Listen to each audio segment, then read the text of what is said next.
I was sitting in the doctor's waiting room when my phone rang. It was my only daughter, Angela. Her voice sounded different. Cold. Sharp. No, hello. No, how are you? Mom, we're going on a trip to Europe tomorrow. I already sold your beach house. And your car. We needed the money. Bye. Then she hung up. Just like that. 45 years, I raised her, loved her, fed her, protected her. And just like that, she discarded me like I was trash. I didn't cry. I didn't scream. I just sat there in that plastic green chair, surrounded by people coughing, groaning, and staring at their phones.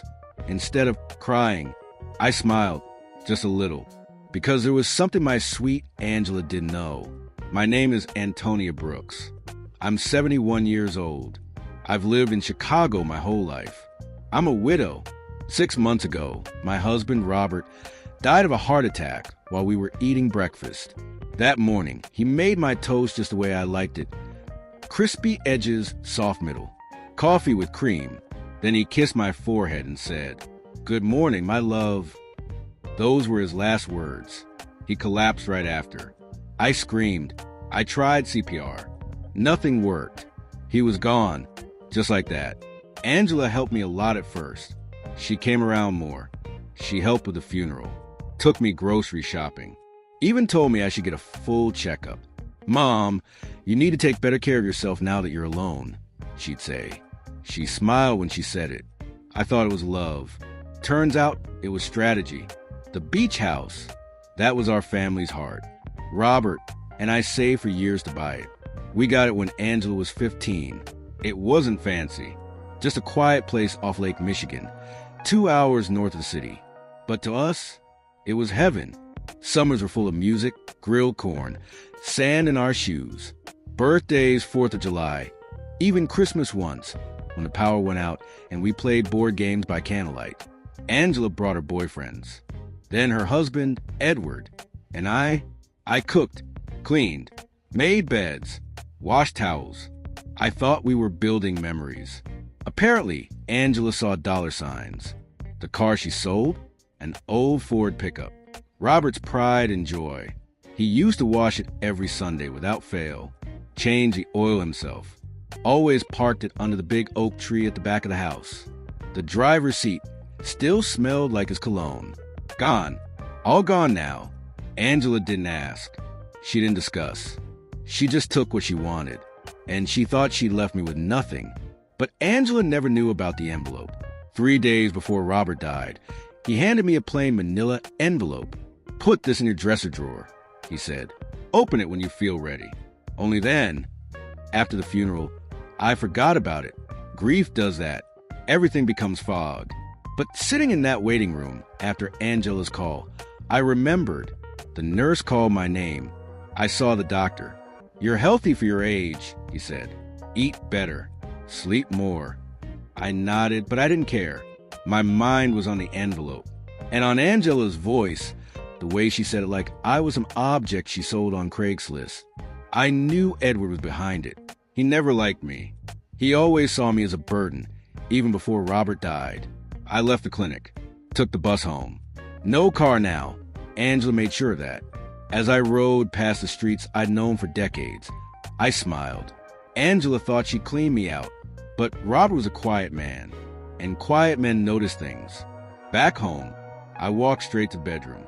I opened the bottom dresser drawer. There it was, the envelope, just where I left it. I sat on the edge of the bed we'd shared for decades. My hands trembled as I opened it. Inside were documents, dozens, legal papers, deeds, bank info, and a handwritten letter from Robert. I held it close. It smelled like his aftershave. I unfolded the note. "My dear Antonia, if you are reading this, I'm gone. I'm sorry I didn't tell you about all this. I didn't want you to worry, but everything is now yours." I frowned. I've been investing for years. Quietly, carefully. We own 6 properties, including the apartment building where Angela and Edward live. I blinked. What? We also own shares in 3 companies. One of them is worth millions. "You're rich, my love." You always were. You just didn't know it. I couldn't breathe. I read it again. And again, my name was on everything. The company, the accounts, the properties. Angela had no clue. Robert had used a fake company name to protect it. Everything was in my name. All legal, all sealed. I sat there for a long time, papers in my lap, stunned. Angela thought she had robbed me, but in truth, she had just stepped onto a landmine, and I was holding the detonator. The next morning, Angela showed up, uninvited, bright and early, smiling, fake smile, makeup too perfect. "Hey, Mom, just came to check on you before our flight." She walked in like she still owned the place. Edward didn't come inside. He sat in the car, sunglasses on, like some cheap bodyguard. I offered her coffee. She said she didn't have time. "You'll be okay here, right? I left you some food in the fridge and a list of important numbers." I nodded slowly. Then she pulled out a single key and placed it on the counter. "Oh, and here's the spare key to the apartment, just in case. But don't go unless it's an emergency. Edward's cousin is staying there while we're gone." Lie. I knew it. She was trying to block me from the building Robert and I owned. She didn't know I already had every key to everything. She leaned in, kissed my cheek. Too soft, too fast. "I love you, Mom." She turned to leave. I looked her in the eyes. "Angela." She paused. "Yes." I smiled. "Have a good trip. And don't worry about the beach house." She looked confused. "What do you mean?" I stepped closer, my voice calm. "Let's just say the person you sold it to, he's going to be very disappointed." Her face changed. A flicker of something. Fear? Anger? I turned and walked away. I didn't look back. That night, I didn't sleep because I wasn't done. Angela had crossed a line. And now, I was going to show her who she'd really mess with. But first, I needed to visit someone. An old friend of Robert's. A lawyer. The same man who helped Robert set this whole plan up. And that's when I found out the real twist. The next morning, I wore my heaviest coat, tucked the envelope into my purse, and called a cab. I didn't tell Angela. I didn't need permission. I was going to see Mr. Darnell Ross, Robert's old friend. He wasn't just a lawyer. He was the only person Robert trusted with secrets. And now, he was the only one I could trust too. He had an office in the South Loop. Small, old, and quiet. No fancy signs, no glass walls. Just his name, painted in gold on the door. D. Ross, Estate Planning and Private Matters. I knocked once. The door creaked open. "Antonia," he said, standing up slowly. "I've been expecting you." Expecting me? I hadn't called ahead. I hadn't told anyone. "Robert told me you'd come eventually." He offered me tea. I shook my head. My throat was too tight. I handed him the envelope. He opened it gently, like he already knew what was inside. Then he looked up, expression flat. "So she sold the beach house." I nodded. Without my permission, without a conversation. Just gone. He took off his glasses, wiped them, and sighed. "She can't sell what she doesn't own." My heart stopped. "What do you mean?" "Robert never put that house in both your names. After Angela got married, he changed everything. Transferred all assets to a trust. You're the sole beneficiary." I blinked, but she had papers. She called me, told me it was done. He smiled grimly. Fake papers. Or stolen. But legally, she owns nothing. And whoever bought that house, they've been scammed. I sat still for a moment, heart pounding. Angela didn't just betray me. She committed fraud. She sold a house that wasn't hers. She took money that didn't belong to her. And now I had the proof. Mr. Ross reached under his desk and pulled out a black lockbox. He turned it toward me. "Robert left this with me. Told me to give it to you if something like this ever happened." I stared at the box. It was metal, heavy. My hand shook as I took the key and opened it. Inside were 3 things. A stack of photographs, a USB drive, a letter addressed to Angela. I pulled out the letter first. "Angela, if you're reading this, it means you've crossed a line I never thought you would. You were our only child. We gave you everything we could. But if you're willing to lie, steal, and leave your mother alone in her grief, then you deserve to know the truth. I stopped reading. My chest was tight. Mr. Ross said softly, "You should finish it." I nodded. "There are things you don't know, Angela, about your birth, about your real father, and about the people watching you now. Your actions have put everything at risk. This isn't just about money. This is about blood and secrets that should have stayed buried." I felt cold all over. I looked at Mr. Ross. What is he talking about? He didn't answer. He reached into a drawer and handed me a second envelope. On the front, "For Antonia's eyes only." I opened it. Inside were hospital records from 1981, Angela's birth. But something didn't add up. Her birth certificate didn't list Robert as her father. I checked again. There was another name, Carlos Mendoza. I had never heard that name in my life. Who is this? I whispered. Mr. Ross leaned forward. Robert knew about him. He found out just before your 30th wedding anniversary. He never told you, but he forgave you. My hands trembled. This can't be right. But the papers were real. Stamped. Signed. Official. My mind raced back. Angela was born 9 months after a business trip I took with my old boss. I had a brief, stupid fling. One night, I never told Robert. He never brought it up. But now it was all out. Angela wasn't Robert's daughter. And Robert knew. And still, he loved her, raised her, paid for her school, her wedding, her house. And now she had stolen from him. From me. From the man who had kept her secret his entire life. Mr. Ross spoke again. The USB drive has everything. Copies of deeds, the trust, bank accounts, even a video message from Robert. He made it for you and for Angela, if this day ever came. I took the drive. My fingers tingled. Before I left, Mr. Ross said one more thing. There's one more secret, and I suggest you be very careful who you trust moving forward. I frowned. What do you mean? He lowered his voice. Angela, she's not acting alone. Edward, he's dangerous. But there's someone else involved. Someone you know. Someone close. My stomach flipped. Who? But he just shook his head. Watch the video. And don't be alone tonight. I left in a daze. The streets looked different. Colder. I didn't go home. I went straight to the downtown condo, one of the properties Robert had left me, the one Angela didn't even know about. I used the key from the envelope. The place smelled like new paint and lemon cleaner. I sat at the kitchen counter, plugged in the USB drive to the old laptop Robert had kept in the closet. There was a folder named, "For My Love and for the Truth." I opened it. There he was, Robert, smiling, sitting in his armchair, wearing the same sweater he died in. I hit play. Antonia, if you're watching this, I'm sorry. I really am. I didn't want your last years to be filled with pain.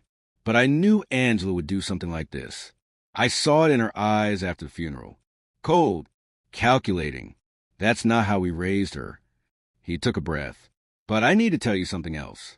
Something I couldn't say in writing. He leaned closer. Angela, she's not safe.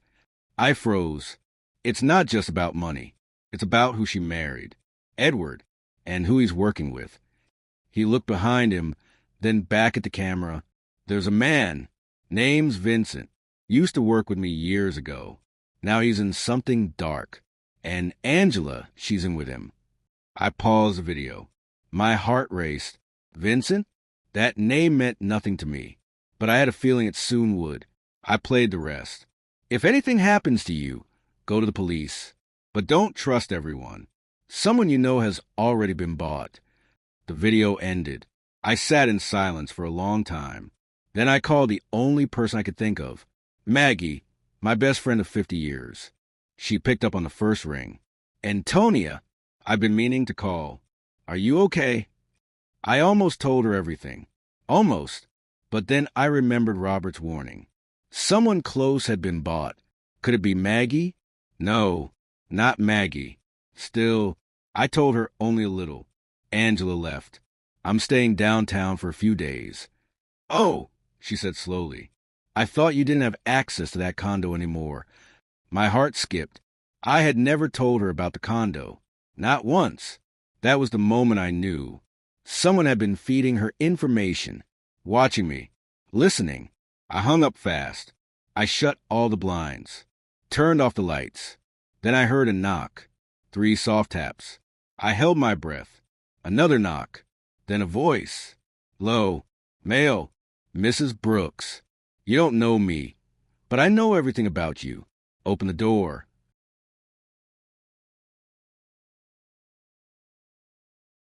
Three soft knocks. Then the voice. Mrs. Brooks, open up. I know everything about you.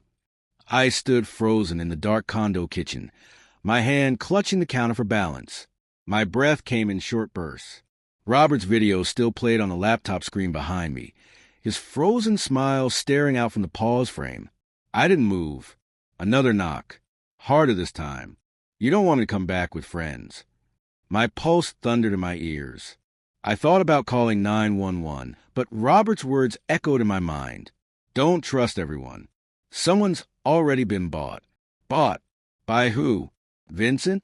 Edward? Angela? I slid silently to the side of the window and peeked through the blinds. A man stood there.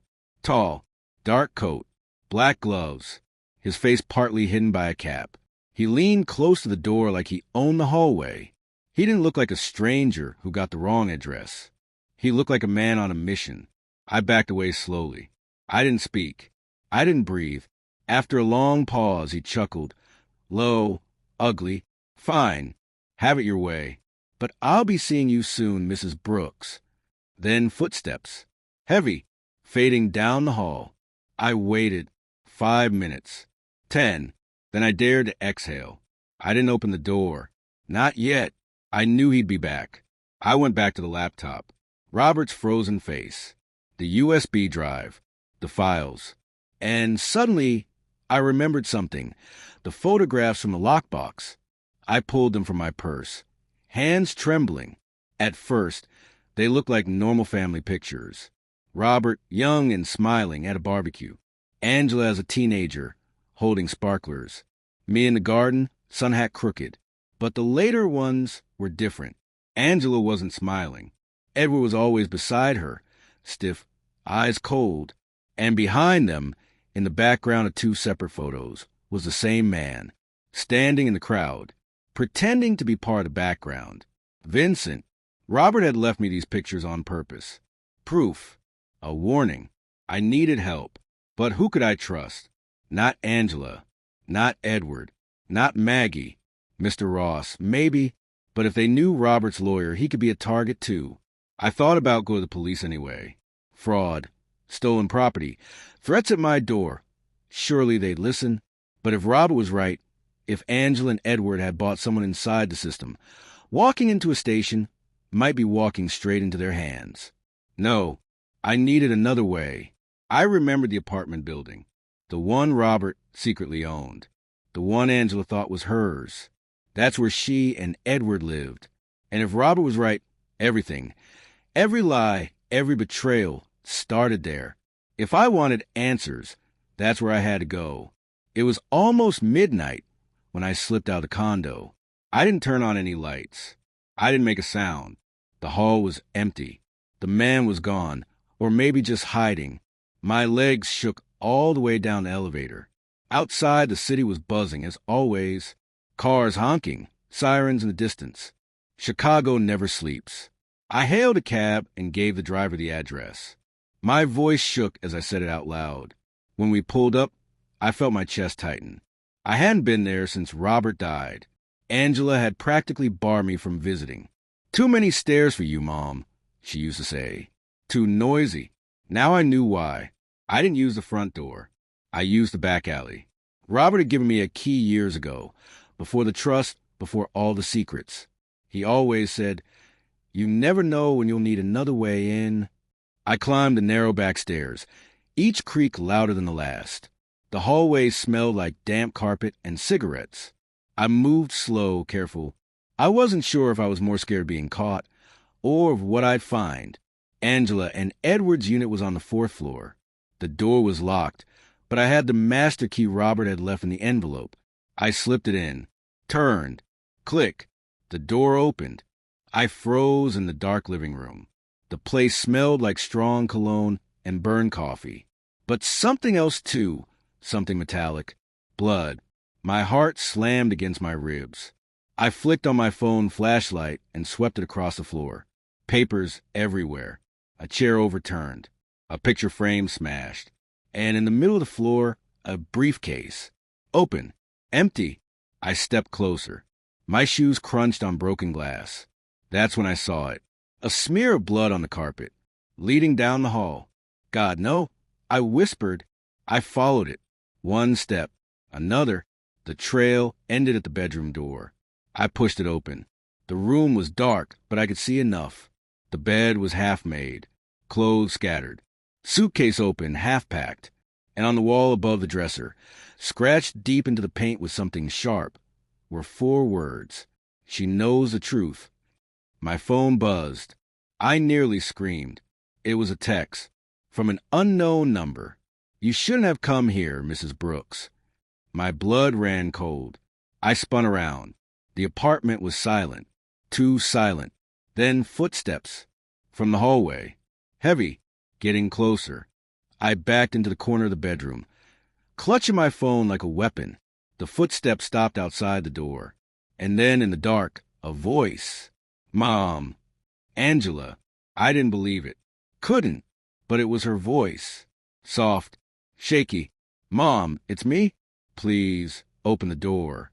I swallowed hard. My throat burned. Angela? What is this? What's going on? Silence. Then the knob turned. Slowly. The door creaked open. And there she was. Her face pale. Her eyes red. She looked terrified. Mom, she whispered. We have to leave. Now. I stared at her. You sold the house. You sold the car. You lied to me. And now you want me to leave with you. Tears spilled down her cheeks. I didn't sell them, Mom. Edward did. He forced me. He said if I didn't play along, if I didn't lie to you, he'd... She choked on the words, covered her face with her hands. I stepped forward, torn between fury and pity. Angela, what did he do? What did you let him do? She lowered her hands. Her lips trembled. He killed someone. The air left my lungs. What? She nodded, shaking violently. Vincent wanted money. A lot of it. Edward promised him he could sell the beach house and get cash fast. When Robert died, Edward saw his chance. He thought you'd be too weak, too old to stop him. But when someone came asking questions, Edward panicked. He got rid of them. My head spun. Who, Angela? Who did he kill? She opened her mouth, then froze. A shadow filled the hallway behind her. Edward. He stepped into the room, slow, deliberate. His hands were in his pockets. His face calm. Too calm. Well, isn't this sweet? Family reunion. Angela stiffened, eyes wide with terror. Edward. He cut her off. Quiet, both of you. He looked at me, eyes sharp as knives. You've caused a lot of problems, Mrs. Brooks. More than your age should allow. But don't worry. I'll take care of everything. He smiled, like I always do. I stood frozen, my back against the wall, Angela beside me. Edward stepped closer, pulling something from his pocket. A gun. Edward raised the gun like it was nothing more than a TV remote. His eyes didn't blink. His lips curled into that little smirk I always hated. Angela clutched my arm so hard her nails dug into my skin. Edward, please, she whispered. Put it down. He chuckled, low and cruel. Angela, sweet Angela. Always begging. Always crying. You know I don't like weakness. His words sliced the air. I didn't speak. My mind was spinning, searching for any exit, any trick, any hope. Edward shifted his gaze to me. Mrs. Brooks, you were supposed to stay in your lane. Let the grown-ups handle business. But no, you had to dig. You had to open your dead husband's little box of secrets. He raised the gun higher, steady as a rock. And now you've made yourself a problem. My heart pounded so loud, I thought it would echo off the walls. But instead of breaking, something inside me went cold, sharp. I remembered Robert's words from that video. Don't trust everyone. Someone you know has already been bought. I stared straight into Edward's eyes and forced myself to speak. You think you're in control, Edward, but you don't even know what Robert left me. For the first time, he hesitated. Just a flicker. Angela saw it too. She whispered fast, "Mom, stop." But I didn't stop. Robert didn't just leave me houses. He left me evidence. Enough to put you and Vincent in prison for life. Edward's smirk faltered. His jaw clenched. You're bluffing. I stepped closer. My hands shook, but my voice didn't. Check my purse. The documents. Photos.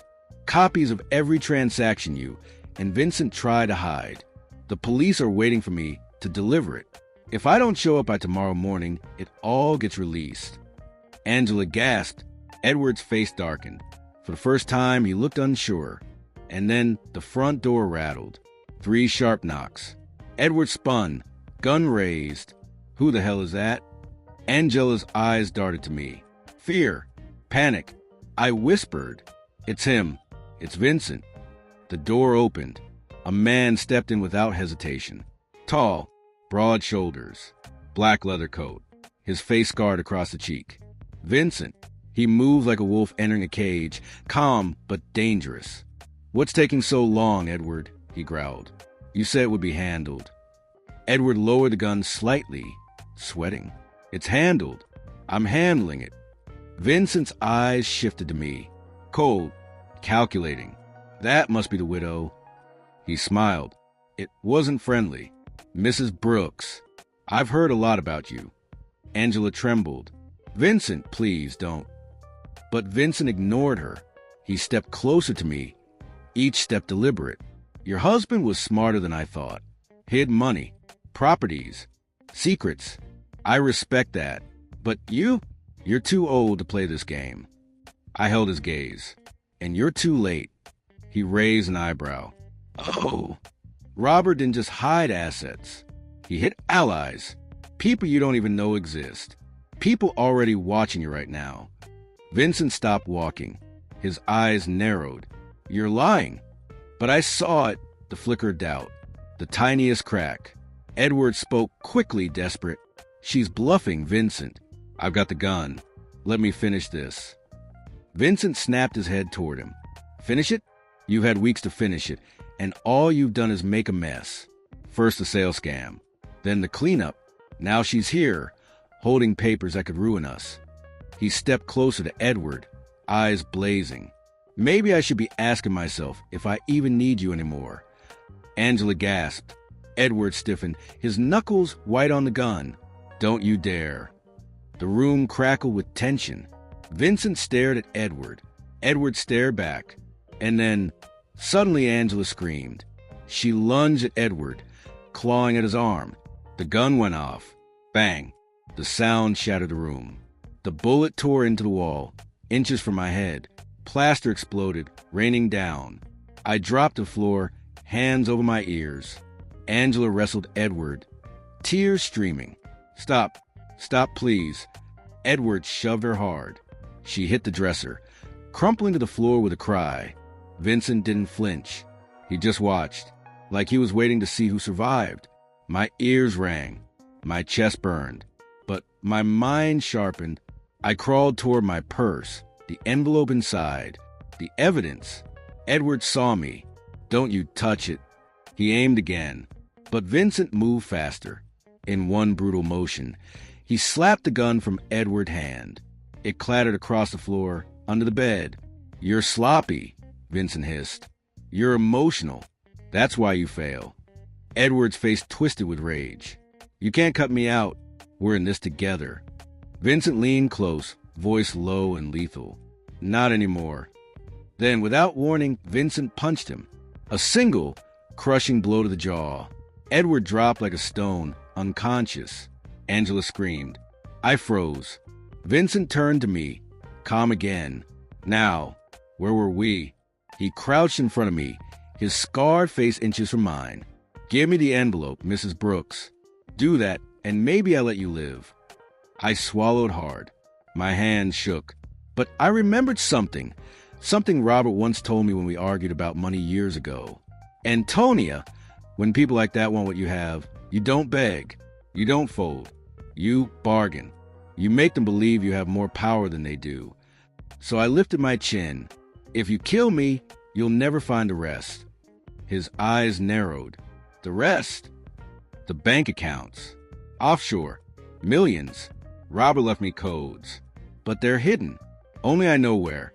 Kill me and you lose it all. Silence. Angela sobbed on the floor. Edward groaned faintly. Vincent studied me. Then he laughed. You're tougher than you look. He stood, pacing. Fine. You keep the codes. But you're coming with me. Tonight. My stomach dropped. Where? Somewhere safe. Somewhere we can negotiate. He turned to Angela. And you? Pack your things. You're coming too. Angela shook her head violently. No, I won't. Vincent's glare shut her up. Yes, you will. Because if you don't, Edward's blood won't be the only blood on this carpet. My breath caught. Angela looked at me, eyes pleading. I couldn't protect her. Not yet. Not here. Vincent was too strong, too prepared. But I knew one thing. If he took us, there had to be a way out. There always was. He pulled out a phone. Dial fast. It's me? Bring the car around. We're leaving in 5. He hung up, then looked at me. You've got one chance, Mrs. Brooks. Don't test me again. I nodded slowly. But inside, my mind was racing. Because in my purse, hidden beneath the envelope, was something Vincent didn't know about. Something Robert had tucked away years ago. A tiny silver key. The key to a safety deposit box downtown. And inside that box was a one piece of leverage strong enough to destroy Vincent completely. I just had to survive long enough to get to it. Vincent grabbed my arm, yanking me to my feet. His grip was like iron. Angela stumbled after us, sobbing quietly. We stepped over Edward's unconscious body, through the trash living room, and out into the hallway. At the end, the elevator dinged. 2 men stepped out, broad, hard-faced, Vincent's men. One of them held the door. Vincent shoved me forward. Ladies first. My pulse hammered. As the elevator doors closed around us, I forced myself to breathe. Robert had prepared me for this moment, even if he didn't know it. And if Vincent thought I was powerless, he was about to learn how wrong he was. The elevator hummed as it descended. Vincent stood behind me, his grip iron on my arm. Angela sniffled beside me, her shoulders trembling. His 2 men flanked us like stone statues, each staring straight ahead. The air was suffocating. I could hear the creak of leather from Vincent's coat. The smell of cigarettes clung to his clothes. My throat tightened, but I kept my face calm, because panic would kill me faster than his gun ever could. I remembered something Robert used to tell me whenever life got hard. Antonia, control is not about strength. It's about patience. If you know when to wait and when to strike, you'll win every time. So I waited. The elevator doors slid open to the basement garage. The air smelled like oil and cold concrete. A black SUV idled near the ramp, headlights glowing. Vincent pushed us forward. Move. Angela stumbled. I caught her before she hit the ground. Her eyes met mine, wide with terror. Mom, she whispered, what are we going to do? I squeezed her hand. Just once. Just enough to tell her. Hold on. They shoved us into the back seat.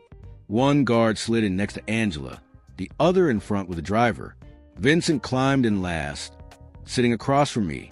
His scar caught the glow of the garage lights as the SUV rolled forward. He leaned back casually, like this was just another night. Mrs. Brooks, let's talk. You've got information I need. Access codes, bank accounts, secrets Robert thought he could hide. You'll give it to me, and in exchange, he gestured vaguely at Angela. Maybe I let your daughter live long enough to enjoy Paris. Angela whimpered. I kept my eyes locked on his. And if I refuse? His smile didn't reach his eyes. Then we test how strong a 71-year-old widow really is. I didn't blink, didn't flinch. I let silence stretch until even his men shifted uncomfortably. Then I leaned forward, voice steady. Vincent, do you know why Robert never confronted you directly? He raised an eyebrow. Enlighten me. Because you were never the biggest threat. For the first time, his smile faltered. I pressed on. Robert didn't just invest money. He invested in people. Judges, detectives, journalists. For years, he built quiet alliances. And before he died, he put me in touch with them. You think I came here alone? You think you can scare me into silence? You've already been exposed. Angela's head jerked toward me in shock. Vincent narrowed his eyes. You're bluffing. I folded my hands in my lap. Try me. Silence filled the car. The hum of tires on asphalt. The faint rattle of loose change in the cup holder. Finally, Vincent chuckled. You've got fire, I'll give you that. But fire burns out, Mrs. Brooks. Let's see how long you last. The SUV turned sharply and headed toward the lakefront. My chest tightened. The beach house wasn't far from here. My sanctuary. My prison. The place Robert loved most. The place Angela had claimed to sell. Now Vincent was dragging me back there, like some cruel twist of fate. We arrived close to midnight. The house looked different. Hollow. Shadows stretched across the walls. The porch light flickered weakly.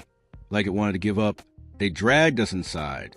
The living room smelled like damp wood and dust. Memories screamed at me from every corner. Christmas mornings, birthday candles, Robert's laughter echoing off the walls. Now it was a cage. Vincent ordered his men to tie our hands. Angela sobbed as rope bit into her wrists. I stayed still, calm, watching, because fear wouldn't save me now. Only thinking would. They shoved us into chairs. Vincent stood over us, rolling up his sleeves. His scarred face twisted into something almost gleeful. This house, he said, is perfect. Remote, quiet, no one to hear you scream. He pulled Robert's letter from my purse. The one meant for Angela. He waved it like a trophy. This little love note, it's why we're here. It talks about properties, money, companies. But it also mentions something else. Something hidden. He crouched low, eyes boring into mine. Where is it, Antonia? I tilted my head, forcing myself to smirk. You'll never find it. His jaw tightened. He slapped the armrest of my chair, so hard the wood cracked. Tell me? Angela screamed. Stop it. He ignored her. You've got one chance, old woman. Tell me where the codes are, or your daughter bleeds first. My chest heaved. My hands shook against the rope. And then I remembered the silver key, hidden deep in my purse. Vincent hadn't noticed. The safety deposit box. Robert's last safeguard. And inside, not just money, not just deeds. Something else. Something Robert had promised me would keep me safe if the world ever turned against me. I smiled. I'll take you to it. Vincent froze. What? The codes. The accounts. Everything Robert left. But it's not here. It's locked away. Only I can open it. He studied me. Suspicious. Calculating. Where? Downtown. Security Bank. Box 317. Robert trusted no one but me with the key. If you want what he left, you'll have to take me there. His eyes narrowed. Why would you suddenly cooperate? I leaned forward, my voice steady. Because I'm tired, Vincent. Tired of playing games. You want money? Fine, I'll give you money. But you'll never find it without me. And if you kill me here, you'll leave empty-handed. He stared for a long moment. Then he smiled. Smart woman. He gestured to his man. Untie her. We're going for a ride. Angela screamed. No, don't take her. But Vincent silenced her with a glare. He leaned down to me. You try anything, Antonia, and I'll put a bullet in her before you can blink. I nodded calmly. Inside, my heart thundered. We left Angela tied to the chair, tears streaming down her face. As Vincent dragged me out of the house, I looked back one last time. Hold on, Angela, I whispered. Because if Robert's plan was what I thought it was, tonight would end everything. It was nearly 2 a.m. when we pulled up to Security Bank's downtown branch. The building loomed dark and silent. But Robert had chosen for a reason. It had 24-hour vault access. Vincent's men flanked me as I stepped out. My knees ached, but I walked steady. Inside, the guard barely looked up. Vincent must have paid him off. We descended into the vault. The air was cool, sterile. Rows of metal boxes lined the walls. I clutched the silver key in my fist until my palm hurt. Box 317. Robert's final card. Vincent stood behind me, hand on my shoulder. Open it. I slid the key in. Turned. Click. The box slid out smoothly. My hand shook as I opened it. Inside were 3 things. A thick envelope labeled "For the authorities," a small velvet pouch, a black flip phone. Vincent snatched the envelope and tore it open. Legal documents, photos, transaction records. Enough to bury him alive. His face darkened. So it's true. He stuffed them into his coat. Good. Now I own you. He reached for the pouch next. Opened it. Inside was a USB drive. What's this? I forced a smile.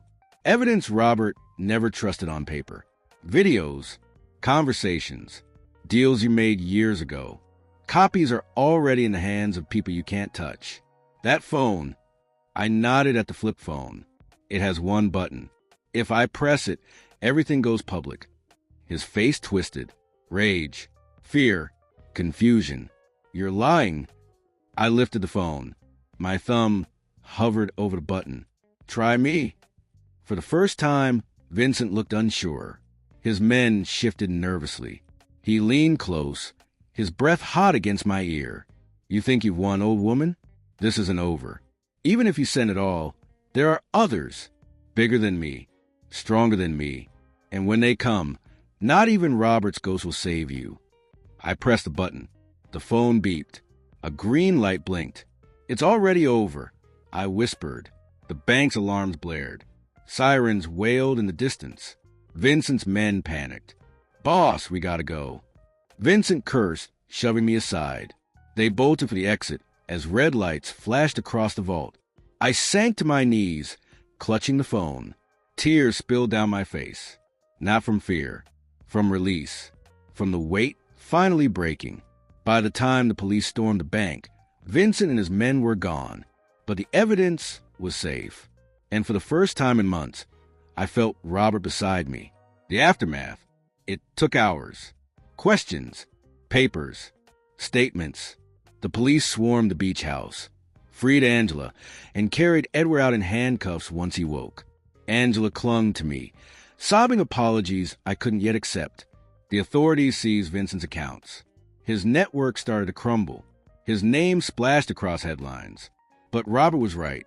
There were others, bigger shadows behind him. I wasn't safe. Not yet. Weeks later, I sat in the beach house alone. The lake whispered against the shore. Angela called every day, begging forgiveness. Edward sat in jail. Vincent had vanished. Some said he fled the country. I held Robert's last letter in my hands, the one meant for Angela. I read it one final time. My dear, if greed ever takes you, remember this. Money fades. Blood fades. But truth always wins. And your mother, she is stronger than you will ever understand. I folded it carefully, tucked it into the drawer, because the truth was, I had won. But as the waves crashed outside and the shadows stretched across the walls, I knew Robert's final warning still lingered. This wasn't just about money. It was about blood.